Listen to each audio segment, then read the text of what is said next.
What's going on, Packer fans? Happy Thanksgiving. Welcome into an all-new episode of the Pack-A-Day podcast. I'm your host, Andy Herman. You can follow me on Twitter at Andy Herman NFL. Of course, it's not just Thanksgiving. It is a Packers Thanksgiving. Packers-Lions public service announcement, 11:30 a.m. Central Time kickoff. So make sure if you're thinking it's like a noon game like usual, it is a half hour earlier. So just as a reminder there. But Packers-Lions Thanksgiving should be really fun just to kind of see the Packers play on Thanksgiving, see how this young team responds, and just see if they can do much better than they did in week 4 against the Lions in Green Bay. I think that's going to be one of the biggest challenges here. So we've got a lot to go over. We're going to go over, obviously, my keys to the game like we usually do, my final prediction, all the transactions, roster moves, all of it.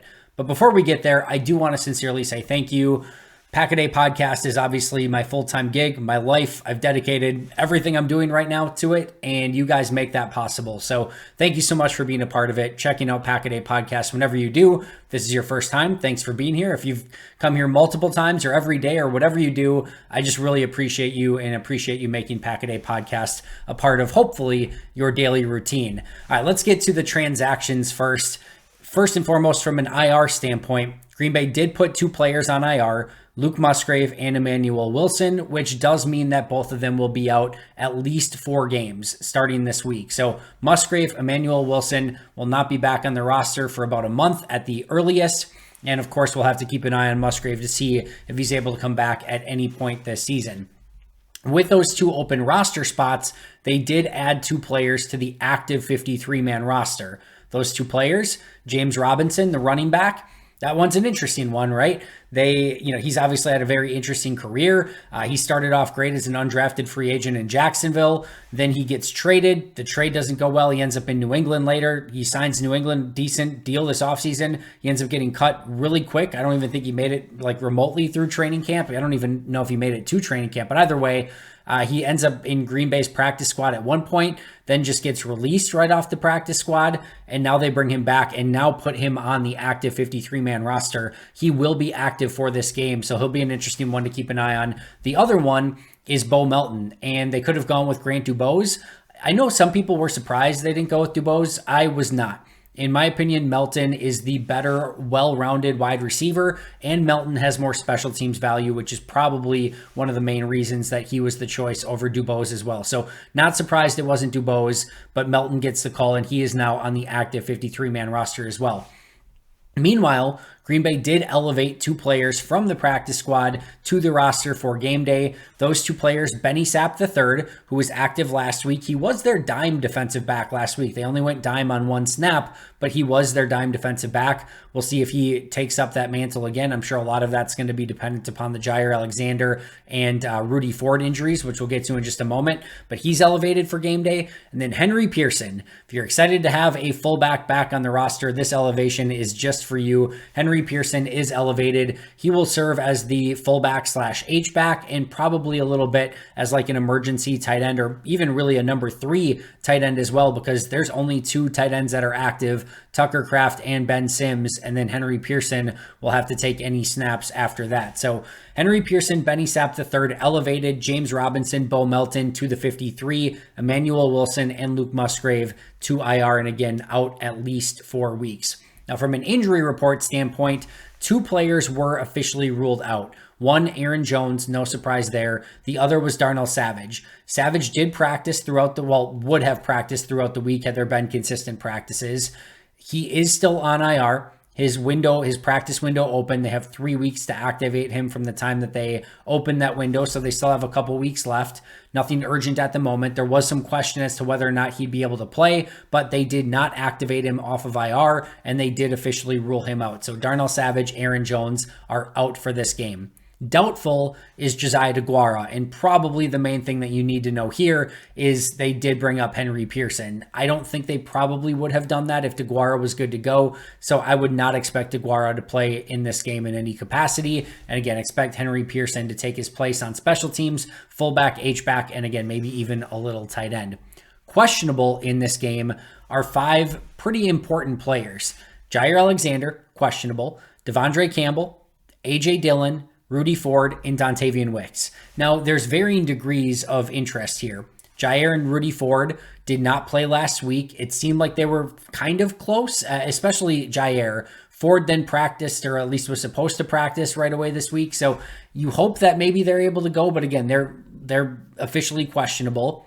A.J. Dillon, super interesting. I think it was just kind of assumed all along that, yeah, Dillon will be fine and he's able to go, but he's legitimately questionable for this game. And it's not like he was a full participant in practice, or at least an estimated full participant.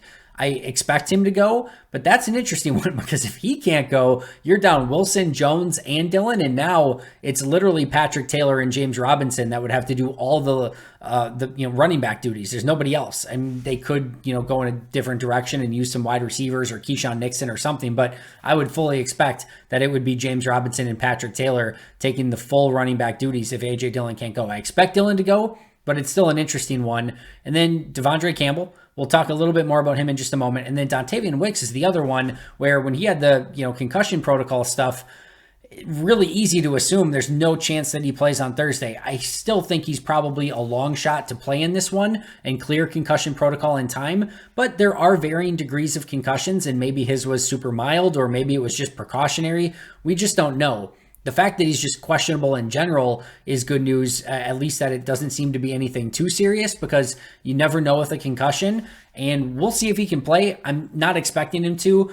With Bo Melton being activated, if they thought Wicks could play, I do not think that they would activate Bo Melton because they would have 6 wide receivers already. So really, what's the point of Bo Melton at that point? So would not expect Wicks to go in this one, but we shall see.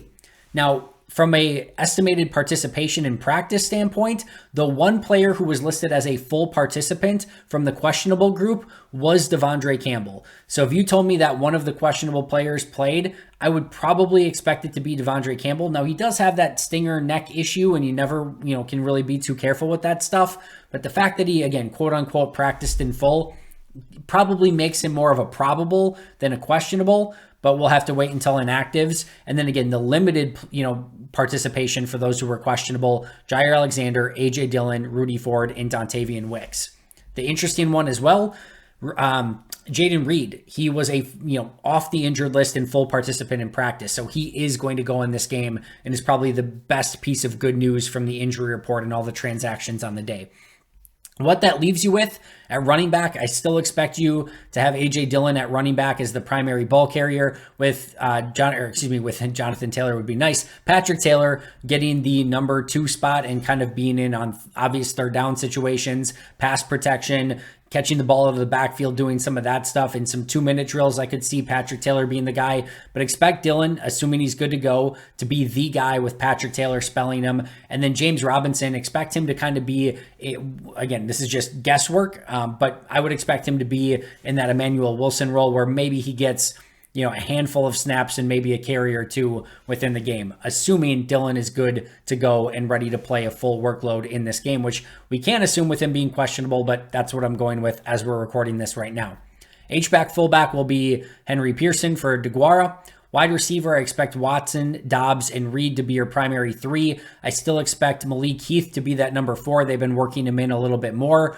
I expect then Samori Toure to be active in the number 5, with Bo Melton being 6 and probably more of a special teams player in this game. Tight end, Tucker Kraft will be your 1, Ben Sims your 2, and then again, Henry Pearson would have to be the emergency or sort of number 3. They could use some offensive tackle as like a third tight end as well. Maybe Yosh Nijman or Rasheed Walker. They could maybe do Caleb Jones. They might have enough inactive players that Caleb could finally be active this week. If so, I'd love to see him used in some heavy personnel packages, but they have not gone in that direction as of yet. Probably just wishful thinking on my end. And then at corner's another really interesting one. If Jair's good to go, he's clearly going to be one of the starters. Then it gets interesting because if you put Jair and Valentine on the field at the same time, that's a really poor tackling cornerback group. Neither of them are super aggressive or physical. Jair's coming off the shoulder issue. That gets a little interesting. And they may go with Jair and Corey Ballantyne just to balance it out a little bit and have a corner that can actually kind of tackle on the outside. They could also do Ballantyne more on, base downs and then Valentine more on obvious passing downs. They could do a variety of different things, but that will be interesting. Obviously, if Jair's not good to go, it's going to be Valentine, and Nixon again as your 3 primary corners. At safety, Rudy Ford's going to be the big question here. If Ford can go, who pairs with him? Is it Anthony Johnson Jr. or is it Jonathan Owens? If Ford can't go, I would fully expect it to be Anthony Johnson Jr. and then Jonathan Owens as your starters. They do also have Zane Anderson and Benny Sapp active in this one. So we're just going to have to wait and see. The inactives are going to be huge. Again, they'll release at 10 a.m. Central Time. And the ones to keep an eye on, Jair Alexander, Devondre Campbell, A.J. Dillon, Dontavian Wicks, and Rudy Ford. Those are the really true questionable players. And again, once we get those inactives, we'll see if any of those players are actually able to go in this game. All right, let's jump to the keys to the game. Usually I do 12. I'm going to keep it a little bit shorter today since it is Thanksgiving and everyone's probably getting to this just a little bit before game time. So I'm going 10 keys to the game. Number 1, it all starts and ends in the trenches, and more so even with just a general physicality in this game. Green Bay struggles with teams like this, teams that are the knee biters or ankle biters or whatever Dan Campbell said, the physical teams, the punch you in the mouth teams. Green Bay struggled with those sort of teams, and Detroit has owned Green Bay as of late. They've won 4 consecutive games against the Packers, including knocking them out of the playoffs in Week 18 last year when the Lions didn't even have anything to play for, and Green Bay literally had the playoffs to play for. Yeah, you go back to Week 4, and the Lions dominated the trenches in that game. I mean, absolutely dominated it. The Lions had 43 carries for 211 yards. The Packers had 12 carries for 27 yards. I mean, that is insane. So they have to do a much better job in pass protection and in run blocking on offense and in run defense and getting to the quarterback on defense. If Detroit just annihilates the Packers in the trenches again, the game is over before it starts. So it's going to take all 5 offensive linemen, all the defensive front players, whether we want to call them down linemen or not. It's going to take everyone to play a more physical brand of football and to not get dominated in the trenches. Because if the Lions can just run the ball at will and Green Bay's forced to throw 40, 50 times in this game, it's far too much of an uphill battle. And Detroit at home, short week, Green Bay, all the injuries that they have, it's just a losing battle. So key to this game, first and foremost, and just like everything, is going to be the trenches in Green Bay being more physical than they were in Week 4, learning from those mistakes, and just playing a more physical brand of football than they have, really, not just in Week 4, but in recent memory. It's going to take a much more physical effort overall. And the next 2 kind of go along with that. Number 2, Jonah Jackson is the only player that is on the Lions injury report on Wednesday. The only player, but he is out, and that is a starter along the offensive line. And this is like, to some extent, this is like the flaw in the Death Star. There's not many, but their offensive line is incredible, and I mean incredible. They are so freaking good, and might just be the best offensive line in football. But now there's one piece that is, vulnerable. And Green Bay has to take that Jonah Jackson spot, and they've got to attack it. Whether that's with Kenny Clark or Devontae Wyatt or TJ Slayton, I don't care who it is. Whether they can get Rashawn Gary lined up over it, whomever it is, that's the spot that you have to win at. Because every other spot is a daunting challenge. Penei Sewell is becoming one of the best offensive linemen in all of football. We know how good Frank Ragnow is. This line is spectacular, but now they have one piece that you might be able to attack. Green Bay has to attack it. They have to win at that spot, and they've got to get penetration, because number 3 is you got to get Jared Goff off of his spot. If he's comfortable, if he's chilling back there, he can be, and I know this is going to sound like crazy because it's Jared Goff, but Jared Goff, first of all, has played really great football over the course of the last couple of years. I think he is still not getting the credit that he totally deserves for the way that he has played as of late. But he can be an assassin if you let him sit in the pocket and have time, especially with weapons like Amon-Ra St. Brown and Laporta and now Jamison Williams and Jahmyr Gibbs in the backfield and all of it. Like, there are plenty of weapons that can beat you, and they don't need a ton of time.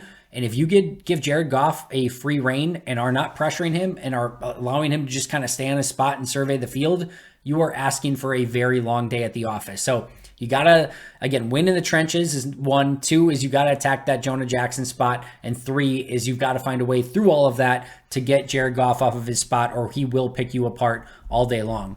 On the opposite side of the ball, number 4, and we talked about Green Bay needing to be better in the trenches on the offensive side of the ball too. protecting Jordan Love is a part of that, but Jordan Love has to do a much better job of getting the ball out of his hands than he did in week 4 against the Lions. That was like sort of a learning curve game from Jordan, because those first few games specifically against the Bears and the Falcons, but especially later in the game against the Saints, Jordan had time and he could survey the field and he could get to his number 3 and 4 options. So you saw him chilling in the pocket, surveying the field and making his reads 1, 2, 3, 4, 5, whatever it was. He got to Detroit or against Detroit, and Detroit was winning immediately. And Jordan needed to adjust his clock quicker in that game to be like, okay, I'm not going to get to read 3 or 4, so I've got to go read 1 or 2 and then make adjustments after that, and ideally get the ball out of my hands on read 1 or 2. And you go back and you watch that game, and Jordan had opportunities to get the ball out of his hands for easy completions early in the progressions, and was not doing so. Was trying to hit bigger plays down the field and continue to go through his progressions, hoping for something bigger when he could have just got the ball out of his hands, stayed in manageable down and distances rather than taking sacks and hits and everything like that. So Jordan has to do a much better job getting the ball out of his hands, getting the ball in the hands of his playmakers, and then most importantly, is playing an efficient brand of football. That's going to happen by getting the ball out of your hands and getting it to your playmakers, but he's got to avoid the mistakes. He's got to, be playing a pretty clean game of football, not turning the ball over and just having those catastrophic mistakes. So getting the ball out and playing efficient going to be huge for Jordan and this offense. Number 5, it's going to come up to or down to Romeo Doubs and Christian Watson in this one. Those two are going to be the primary targets. Jaden Reed, while playing, is banged up. I don't expect Dontavian Wicks to go. I don't think you're going to want to put too much on Samori Toure or, Malik Heath or Bo Melton. Luke Musgrave is out. Aaron Jones is out. Your 2 legitimate starters at your, premium positions on offense or I should say your playmaking positions on offense, are Romeo Doubs and Christian Watson. Those are the 2 that are going to have to step up and play great. And Doubs played really well in week 4 against the Lions. I think he had like 99 yards. But he has to continue that. He had a really nice week last week. He's got to find ways to win and give Jordan Love that easy target so that Jordan doesn't have to go number 3, number 4 through his progression. And then Christian Watson is well overdue for that 100-yard game. Maybe it only comes on 3 plays, 105 yards, something like that, and he gets an explosive. I don't care, but Watson has to come up with some big plays in this one. It's going to come up to Watson and Doubs and how they can perform, because Green Bay doesn't have a ton of weapons left. And if Doubs and Watson get taken out of this game, good luck getting the point production that you need in order to beat Detroit in Detroit on Thanksgiving. Number 6 on my list. You don't have to be perfect, but you have to be perfect in key moments. There's still going to be these mistakes for Green Bay. That's not going away anytime soon. Still too much youth and volatility, and now you're adding in players like Patrick Taylor and James Robinson and a lot more Tucker Kraft and maybe some more Malik Heath. Like you're still going to have this volatility and you're still going to have these mistakes. But in key moments, on third downs, in red zone situations, and whether it's 4th and 1 and you're going for it, whatever it might be, in those key situations, they do need to be perfect in this game. Point production is going to be massive. They are going to have to hang with this Lions offense. And if they leave points on the field, they're going to get beat.